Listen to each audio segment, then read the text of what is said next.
Welcome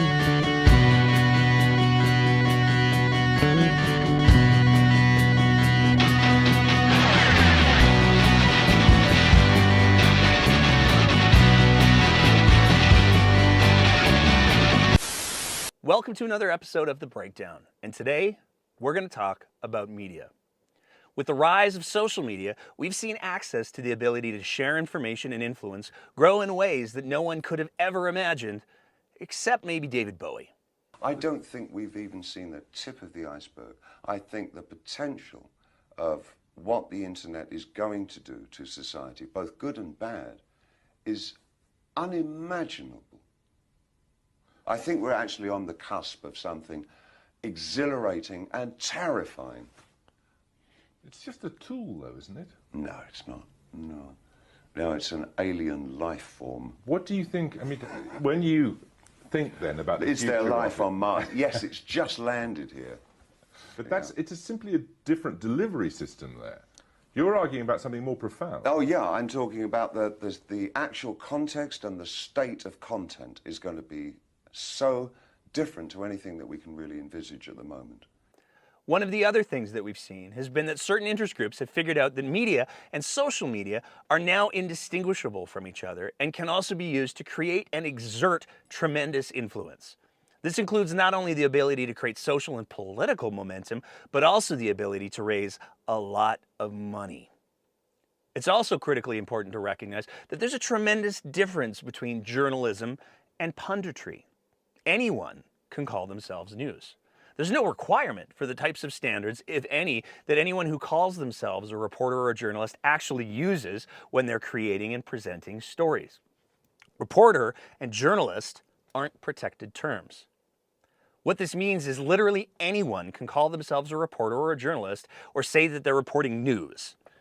This is a really important detail that a lot of people don't realize, because a lot of people assume that people who call themselves journalists or reporters are conducting themselves with a base level of integrity and that they aren't operating with a specific bias or trying to advance a specific agenda. Real journalists have editors and oversight, because when it comes to reporting stories of major significance, having multiple sets of eyes and perspectives is critically important to ensure accuracy and a lack of bias. It's perhaps worth noting, at least one of the writers, personalities for True North has publicly written that they left the conventional practice of journalism because they wanted to operate without editorial control or oversight when they announced a brief stint at the Western Standard before apparently committing to True North. Journalism, real journalism, has standards and practices. The Canadian Association of Journalists has both principles for ethical journalism and ethics guidelines. If you don't strive to follow those basic principles, you really shouldn't present yourself as a journalist. This is why we go out of our way here at The Breakdown to make it clear we aren't journalists. We do commentary and we do satire, but we aren't journalists, and we don't want to be mistaken as such. But when it comes to a lot of news organizations, they don't identify their bias or their agenda at all, possibly because it very much suits their needs not to do so. The question that more and more people and consumers of news should be asking is, what is the bias and the agenda of whatever news organization whose content they are consuming? Today, we're going to try and ask that question about a media group that has grown exponentially in both reach and influence over the last few years, particularly during the pandemic nationally and in Alberta during the UCP leadership race. So today, we're going to talk about True North. True North goes out of their way to make sure that anyone who comes across their content believes that they're a legitimate news organization. Their website is literally www.tnc.news. The description on their website reads, True North is a Canadian digital media platform that seeks to provide Canadians with fair, accurate, truthful, and fact-based news reports, analysis, investigative reports, podcasts, interviews, and documentaries. Nowhere in that descriptor does it include the undeniable reality that a tremendous number of True North articles include a stunning amount of editorialization or opinion. Looking at this story alone, the amount of editorializing and opinion is pretty impressive. The fact that True North has a regular show called Fake News Friday should be viewed as deeply problematic because the immediate implication is that anything that's discussed on the show is fake news.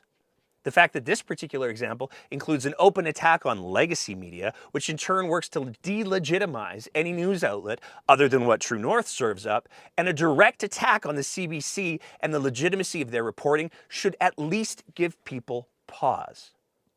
In fact, if you go through True North's reporting on just Danielle Smith, the bias that they have quickly becomes increasingly clear. Let's take a look at this story from January 23, 2023, on the search of emails in the wake of the scandal surrounding Danielle Smith's office allegedly attempting to influence Crown prosecutors' prosecutorial decisions, titled "Alberta Government Review Finds No Evidence of Claims Made in CBC Story." To be clear, if Smith was directing or trying to influence the decisions that Crown prosecutors make, not only would that be wildly unethical and arguably illegal, but no one wants to live under a government that gets to decide which of their political friends and enemies get prosecuted and which ones don't.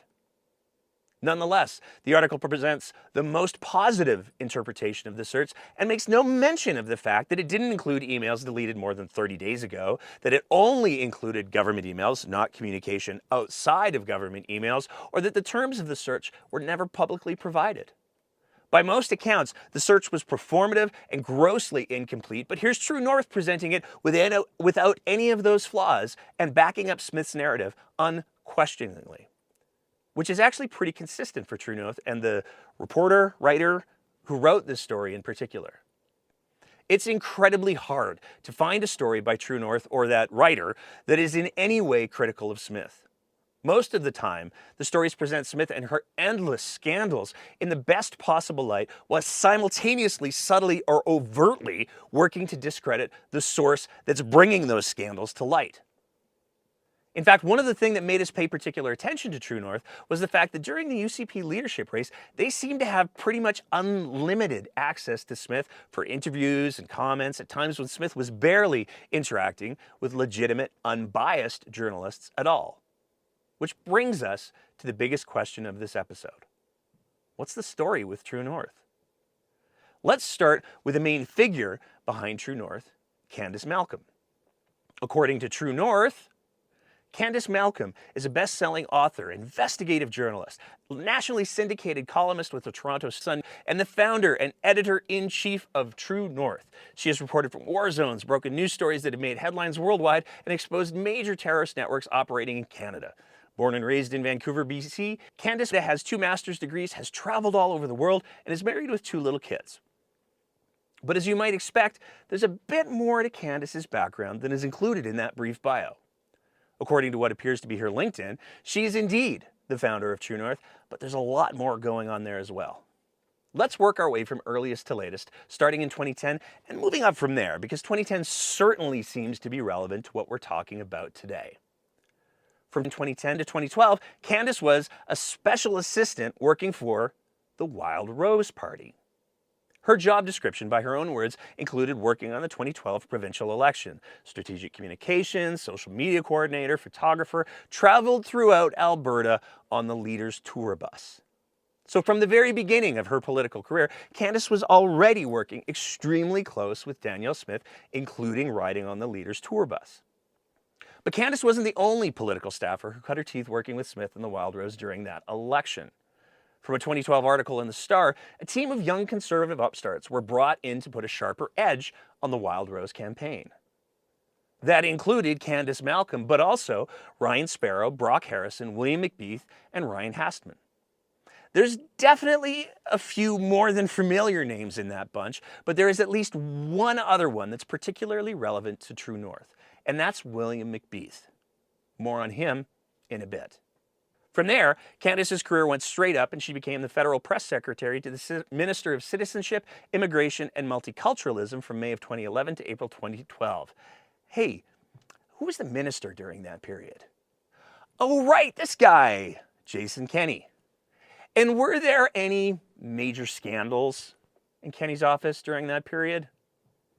You bet there were. In October of 2011, the Sun News Network, a now catastrophically failed right-wing news channel who had Ezra Levant as one of their core personalities, orchestrated a fake citizenship ceremony live on air. To make a very long story short, Sun News had requested a citizenship ceremony and were told they could have a reaffirmation of a citizenship ceremony, but they didn't get enough people to show up.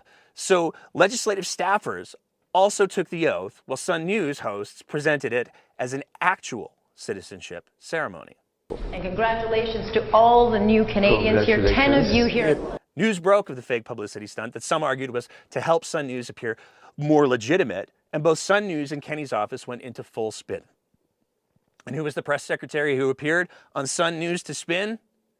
That's right, Candace Malcolm, who appeared in February of 2012 to apologize to Sun News. We're very apologetic and very sorry that this happened. It shouldn't have happened. It would seem that both of us have a little bit of egg on our face. The irony of this is that many people accuse Sun News Network as acting as the state broadcaster for the Conservative government. It seems that even back then, there may have been those who recognized that having a media organization that presents itself as a legitimate journalistic entity, unabashedly backing the government of the day, had tremendous value. Well, I guess now we know who the real state broadcaster is. It's a big debate we've had, and I think that issue is now resolved. I thought the other interesting thing was it further illustrated how Sun TV and the whole Sun media operation is really at the service of the government. They even put their studios at the service of the government. Malcolm left her work in Kenney's office shortly after the scandal broke and immediately landed herself at a gig at, wait for it, Sun News Network as Director of Research. But as we said earlier, the Sun News Network was a financial train wreck and lost millions. In 2013 alone, they lost $14.8 million, and it became increasingly obvious that the right-wing network was doomed to failure. Candace got out before their last broadcast in February of 2015 and transitioned to a role as a columnist for Sun Media, as well as taking on the role of the Ontario Director for the Canadian Taxpayers Federation. Candace Malcolm is also the president of a social conservative secret society type thing called Project Civitas, who hosts events with the far right of the far right, providing presentations and discussions. More on them in a bit. Because with that, it brings us to True North. In 1994, a charity called the Independent Immigration Aid Association was established to help new immigrants in Vancouver navigate being in Canada. But something weird happened in 2017. In 2017, the board of that organization was taken over by three people. William McBeath, the Director of Training and Marketing for the Right-Wing Manning Center for Building Democracy, Aaron Schuster, an Edmonton lawyer, and in an apparent answer to the question, what do you get the wife who has everything, Kaz Nazashian, a former staffer for United Conservative Party leader Jason Kenney and husband to Candace Malcolm. The previous director of that charity told news outlet Press Progress that he agreed to transfer control of the registered charity to Candace and her husband after they told him that they wanted to use it to do research into immigration. But what happened was the charity was officially renamed to the True North Center for Public Policy and apparently received sizable donations from longtime conservative donors as a startup. What's particularly interesting, though? Despite the fact that the True North Center for Public Policy didn't exist until 2017, True North's Twitter account was actually created in 2015, and their Facebook page was created in 2016 under the name True North Initiative. The website, True North Initiative, was registered in 2015 as well. Remember that for later. There are no records of any tweets from that Twitter account prior to December 2017, which is a super weird coincidence that control was taken over of the charity in December of 2017.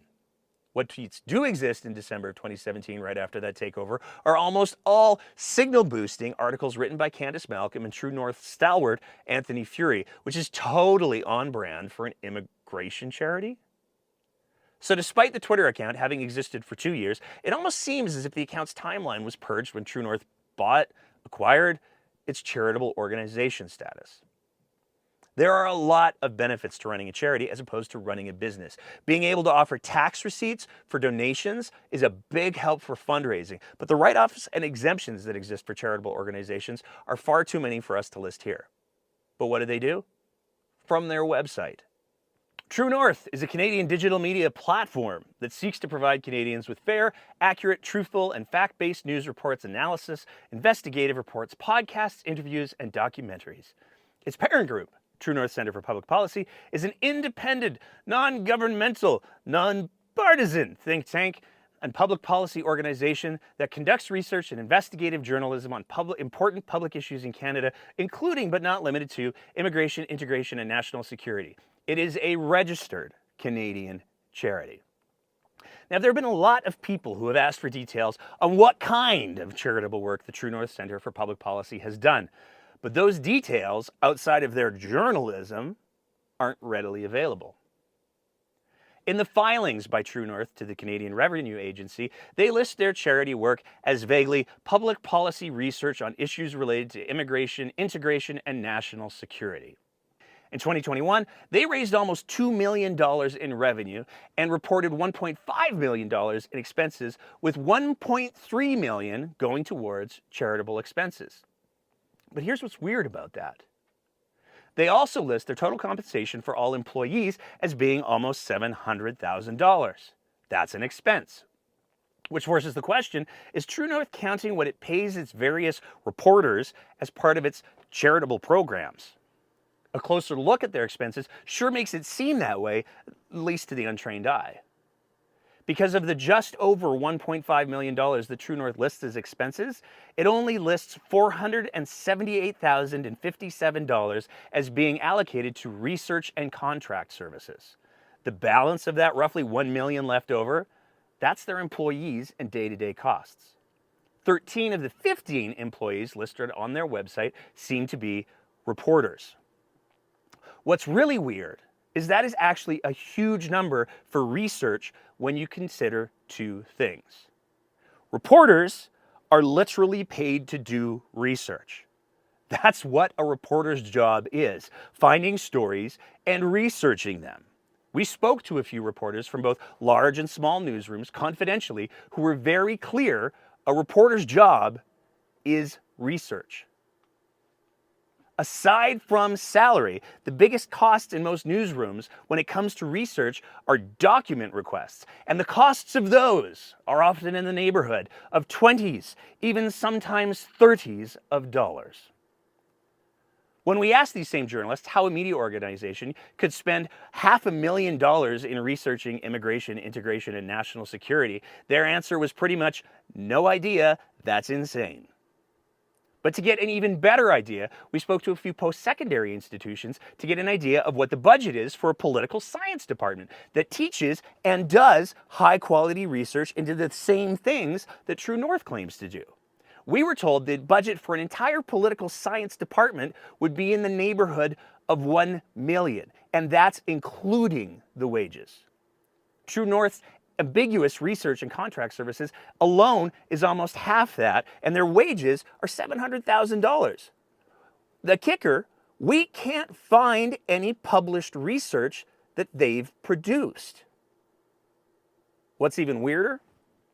The Strong and Free Network, which used to be the Manning Center, is a conservative think tank that does research. Guess what they're not?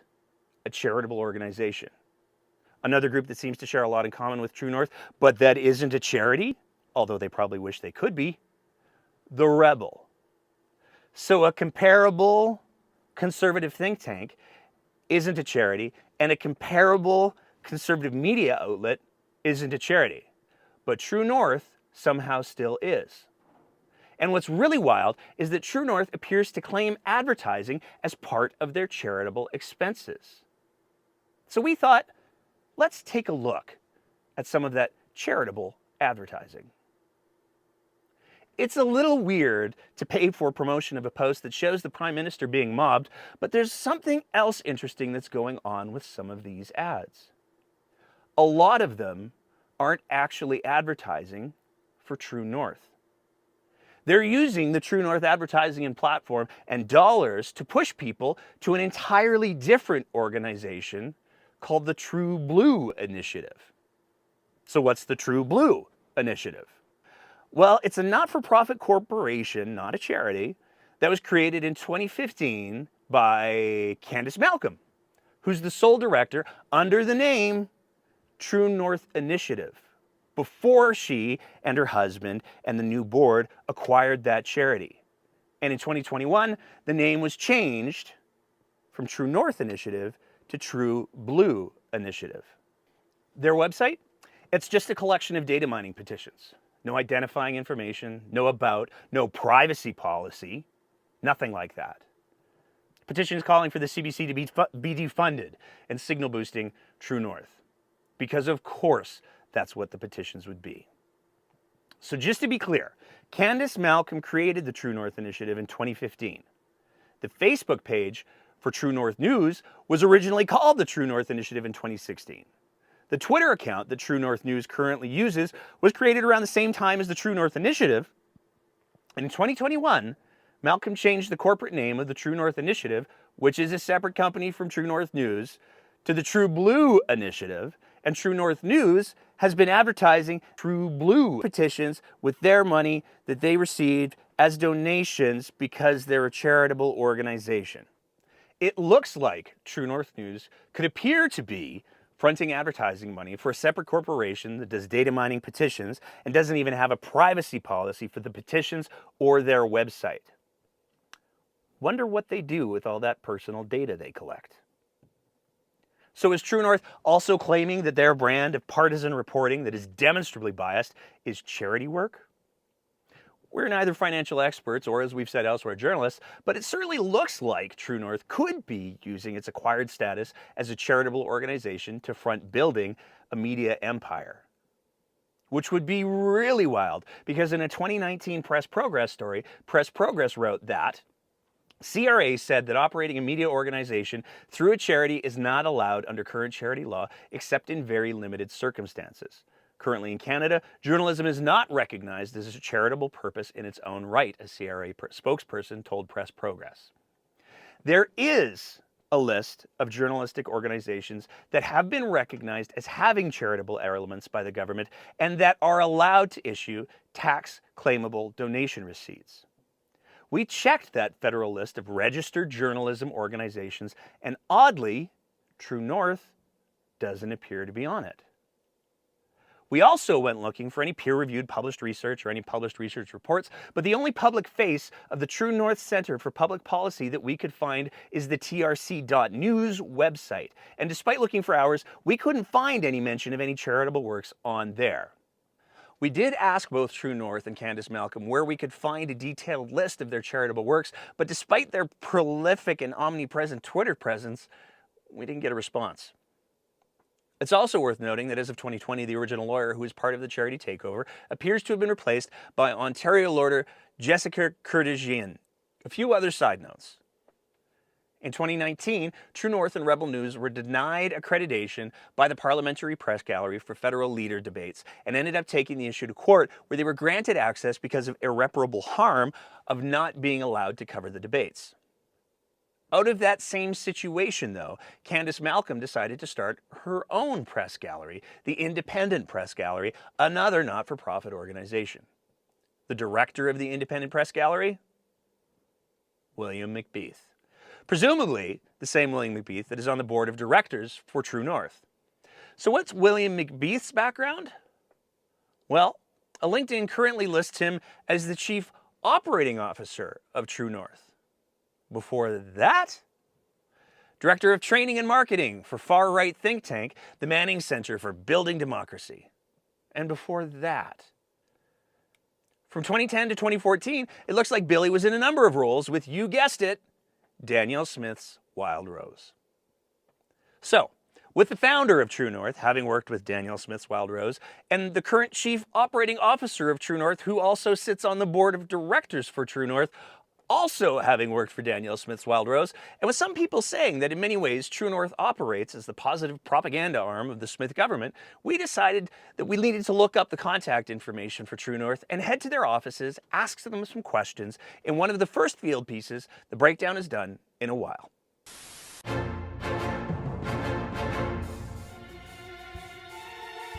Calgary, Alberta.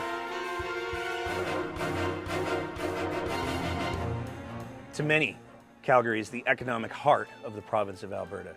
To some, the heartbeat of Canada. Definitely more important than Toronto. Those people can't even find a Cactus Club. It's in the center of economic power of the world that True North News makes their home at Suite 485, 1811 4th Street Southwest. We began our journey to what we could only imagine was a shining glass tower of truth and freedom. Starting route to 1811 4th Street Southwest.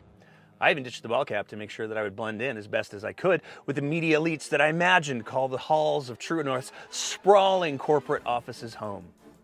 But even with all of the collective powers of imagination, there was no way that we could have been prepared for the paradigm of inspiring cutting-edge architecture that met us when we arrived.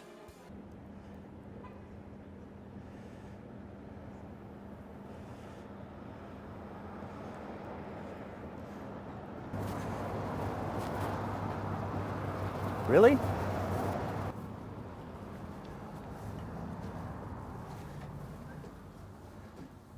Hello. I'm curious, where's your elevator?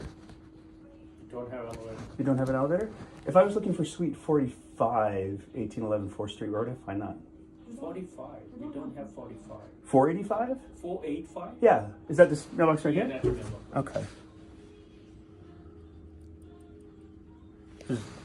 That's, I'm looking for an office. They don't have. It's just a mailing address. This is just mailing addresses?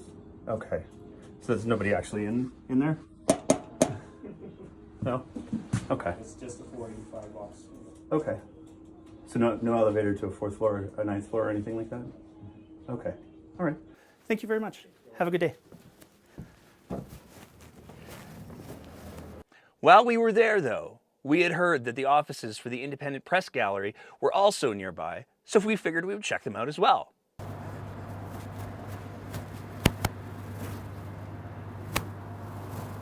Really?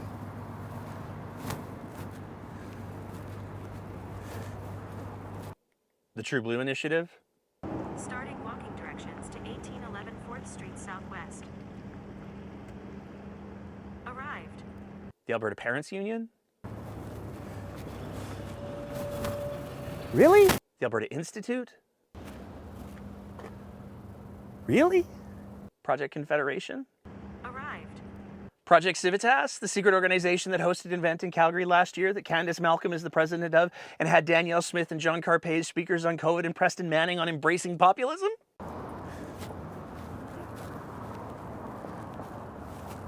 Really? Our last chance was a visit to the office of the Free Alberta Strategy, the architects of Danielle Smith's leadership campaign, the crafters of the Free Alberta Strategy, a document so fundamental to Smith's administration that she made one of its authors, Rob Anderson, the executive director of Danielle Smith's office for the Premier. Oh, you've got to be kidding me. As the sun began to set on the corporate headquarters of all of those organizations, we found ourselves leaving with more questions than answers. Starting walking directions to 1811 4th Street Southwest. Arrived. So, there you have it. True North exists out of a post office box and a UPS store in downtown Calgary that conveniently appears to serve as the corporate headquarters for a boatload of other conservative organizations. They're a registered charity because they took over a charity that provided immigration supports to new Canadians in Vancouver, and both the founder of True North and chief operating officer of True North have long and deep ties to Smith and her government. Weird how they never really talk about those things with their audience. One last note. In the article by the host of True North's Alberta Roundup that we mentioned earlier, she cited one of the reasons that she loved moving to the Western Standard was that the Western Standard is impeccably independent, refusing to accept the federal media bailout subsidy. She wrote that article before she left the Western Standard and moved to True North. Want to guess which organization was listed as taking advantage of the federal COVID relief program, the Canadian Emergency Wage Subsidy, despite showing significant revenues over expenditures year over year? Yup, True North. Principles, right? Now, we want to be very clear here. We aren't journalists or tax experts, and we're definitely not saying anything other than, to our eyes, there are a lot of questions as to how True North conducts its charitable endeavors and where the overlap is between charity, media work, and advocacy. Because to our completely non-expert eyes, that line might be a little blurred. With all of that being said, if you enjoy the kind of content that we're trying to produce here at The Breakdown, we would love nothing more than if you considered signing up to be one of our Patreon sponsors at www.patreon.com/thebreakdownab, where for just the price of a fancy cup of coffee a month, you can help us continue to produce the kind of content that we do. We just can't and won't issue you a tax receipt. You might get a sticker though. You will. You'll get a sticker.